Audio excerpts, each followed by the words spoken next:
Hello friends, Bappa की रसीली रसोई में आप सभी का स्वागत है। आज आपके साथ शेयर करने जा रहे हैं मक्खन जलेबी बनाने का बिल्कुल परफेक्ट तरीका। इस टेस्टी से रेसिपी को बनाने के लिए हमने यहाँ पर ना तो घी का यूज़ किया है, ना ही हमने तेल का यूज़ किया है। तो चलिए तैयारी कर लेते हैं मक्खन जलेबी बनाने की। तो सबसे पहले हम चाशनी को तैयार कर लेते हैं। तो चाशनी बनाने के लिए हमने यहाँ पर बड़ा भगोना लिया है, उसमें 1 कटोरी पानी डाल देंगे और उसी में हम 1 कटोरी चीनी डाल देते हैं। यानी कि जितना हमने पानी लिया है उतना ही हमने चीनी लिया है। दोनों को अच्छे से मिक्स करते हुए हम चीनी को गला लेते हैं जब तक कि चीनी अच्छे से घुल ना जाए। हमें यहाँ पर चाशनी की कोई तार वगैरह नहीं बनानी है, बस चाशनी हल्की सी गाढ़ी हो जाए, बस इतना ही हमें तैयार करना है। और इसे बराबर चलाते रहना है ताकि चीनी तली में चिपके ना। तो चीनी अच्छे से घुल चुकी है और हमने यहाँ पर फ्लेवर के लिए 4 छोटी इलायची ली है और उसका पाउडर तैयार कर लिया है ताकि छिलके अलग हो जाएँ और इलायची का पाउडर अलग हो जाए। तो छिलकों को हम चाशनी में डाल देते हैं। आप इलायची के छिलकों को कभी भी मत फेंकिएगा। इस तरह आप चाशनी में डालकर बना सकते हैं या चाय में डालकर भी छिलकों का यूज़ कर सकते हैं। और ये जो इलायची का पाउडर है इसे साइड में रख देते हैं, जिसका यूज़ हम बाद में करने वाले हैं। तो चाशनी को हम फिर से 2 से 3 मिनट तक मिक्स करते हुए पका लेते हैं ताकि चाशनी हल्की सी गाढ़ी हो जाए। तो चाशनी को पकते टोटल 5 मिनट हो गए हैं। अब चाशनी को एक बार हम चेक कर लेते हैं। चाशनी हल्की सी चिपचिपी होनी चाहिए, बस इसी तरह। इसमें तार वगैरह नहीं होनी चाहिए। तो चाशनी अच्छे से चिपचिपी बन करके तैयार हो गई है। अब हम गैस का फ्लेम बंद कर देते हैं और चाशनी को ठंडा होने के लिए रख देते हैं ताकि चाशनी अच्छे से ठंडी हो जाए। अगर इस रेसिपी को बनाने के लिए आपको जल्दी हो तो आप चाशनी को 1-2 घंटे पहले बनाकर फ्रिज में रख दें ताकि चाशनी बिल्कुल ठंडी हो जाए, क्योंकि इस रेसिपी के लिए चाशनी का ठंडा होना बहुत ज़रूरी है। तो चाशनी को ढककर हम फ्रिज में 2 घंटे के लिए रख देते हैं ताकि चाशनी बिल्कुल ठंडी हो जाए। अब 2 घंटे बाद हम मक्खन जलेबी बनाने की तैयारी कर लेते हैं। तो मक्खन जलेबी बनाने के लिए हमने यहाँ पर अमूल का मक्खन लिया है, इससे हम जलेबी तैयार करने वाले हैं। आप चाहें तो यहाँ पर घर के जो बने हुए मक्खन से भी जलेबी को तैयार कर सकते हैं। यानी कि जो घी बनाने के लिए मलाई से मक्खन निकालते हैं उसका यूज़ भी आप इस रेसिपी में कर सकते हैं। बस यही ध्यान रहे कि मक्खन बिल्कुल फ्रेश होना चाहिए, मक्खन पुराना नहीं होना चाहिए। तो इस मक्खन को हम एक बाउल में निकाल लेते हैं और इस मक्खन को हमने फ्रिज में बिल्कुल ठंडा होने के लिए रख दिया था। मक्खन बिल्कुल ठंडा होना चाहिए। हो सके तो आप इस रेसिपी को ठंड के मौसम में ही बनाएं, क्योंकि ठंड के मौसम में इस रेसिपी को बनाना बहुत ही आसान होता है और आसानी से बन भी जाती है। इस रेसिपी को हम गर्मी में बना रहे हैं, इसलिए देखिए फ्रिज से निकालने के बाद में मक्खन तुरंत पिघलने शुरू हो गए हैं। इसलिए हम आपसे बार बार कह रहे हैं कि आप इस रेसिपी को ठंड के मौसम में ही बनाएं।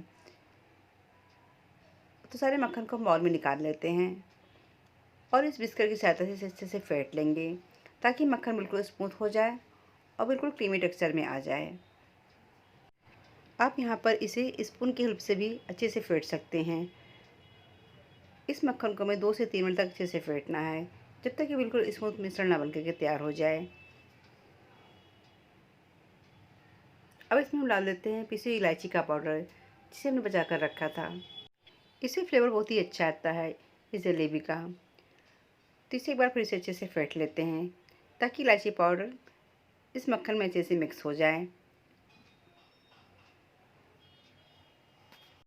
इसे हमने 2 मिनट अच्छे से फेंट लिया है और बिल्कुल स्मूथ मिश्रण बन करके तैयार हो गया है। अभी तक आपने मैदे की जलेबी खाई होगी या चावल के आटे की जलेबी खाई होगी। एक बार इस रेसिपी को जरूर ट्राई कीजिएगा, सभी को बहुत पसंद आएगा। बस ध्यान रहे कि इसे हमें ठंड के मौसम में ही बनाना है, क्योंकि ठंड के मौसम की जलेबी का टेस्ट बिल्कुल अलग होता है। और इस जलेबी को बनाने के लिए हमने यहाँ पर इस कोन का यूज़ किया है, जिसे हमने घर पर तैयार किया था। इस तरह का कोन आपको मार्केट में भी मिल जाएगा। अगर आपके पास इस तरह का कोन ना हो तो आप घी के पैकेट में या दूध वाले पैकेट में भी इस जलेबी को तैयार कर सकते हैं। तो मक्खन के मिश्रण को हम इस कोन में डाल देते हैं और इसे एक रबर बैंड की सहायता से इसे हम अच्छे से बांध देंगे ताकि मिश्रण बाहर ना निकले और जलेबी आसानी से बन जाए। तो हमने पर रबर बैंड का यूज़ किया है, जिससे आसानी से बन जाते हैं।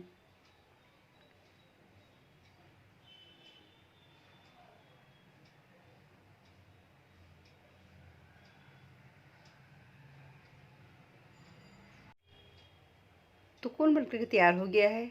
अभी इसे ऐसे ही हम ग्लास में रख देते हैं। चलते हैं नेक्स्ट स्टेप की तरफ। तो हमने यहाँ पर एक बड़ी सी थाली ली है जो कि चौड़ी बारी वाली है और इसमें थोड़े से आइस क्यूब डाल देते हैं, क्योंकि इस मक्खन जलेबी को हम बर्फ़ में तैयार करने वाले हैं, तो थोड़े से आइस क्यूब हम और डाल देते हैं। आइस क्यूब थोड़े ज़्यादा रहेंगे तो बनाने में आसानी हो जाएगी और इससे काफ़ी देर तक ठंडा भी रहेगा। अब तो आप समझ ही गए होंगे कि हमने यहाँ पर घी और तिल का यूज़ क्यों नहीं किया है, क्योंकि मक्खन ऑलरेडी घी से बना हुआ है। तो बर्फ़ के ऊपर हम इस कढ़ाई को रख देते हैं और उसमें बिल्कुल ठंडा पानी डाल देंगे। पानी हमें यहाँ पर बहुत ज़्यादा ठंडा लेना है। हो सके तो आप 1 बोतल पानी फ्रीज़र में डाल दें, क्योंकि जितना ठंडा पानी रहेगा जलेबी उतनी अच्छी बन कर के तैयार होगी। तो कढ़ाई में पानी डाल देते हैं और हमने इस कोन को जो तैयार किया था उसके आगे वाले भाग को थोड़ा सा काट लेंगे। जितनी मोटी या पतली जलेबी बनानी हो उस हिसाब से आगे वाले पार्ट को थोड़ा सा काट लेते हैं। अब इस ठंडे पानी में हम जलेबी का शेप देते हुए जलेबी को तैयार कर लेते हैं। जैसा भी बनता जाए उसे बनाते जाएं और जलेबी को तैयार कर लें। शेप तो बहुत अच्छा नहीं आ रहा है, लेकिन हमने यहाँ पर जलेबी बनाने की पूरी कोशिश की है। जैसा निकल रहा है वैसे हम निकालते जा रहे हैं और जलेबी को तैयार करते जा रहे हैं।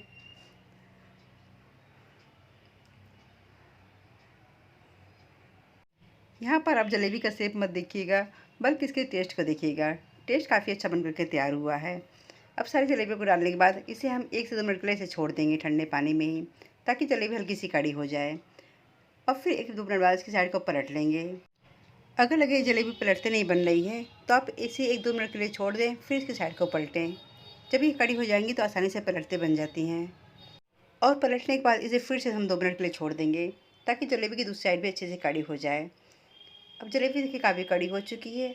अब इसे हम ठंडी चाशनी में डाल देंगे। अगर हम इसे गर्म चाशनी में डाल देंगे तो मक्खन जलेबी तुरंत पिघलने लगेगी।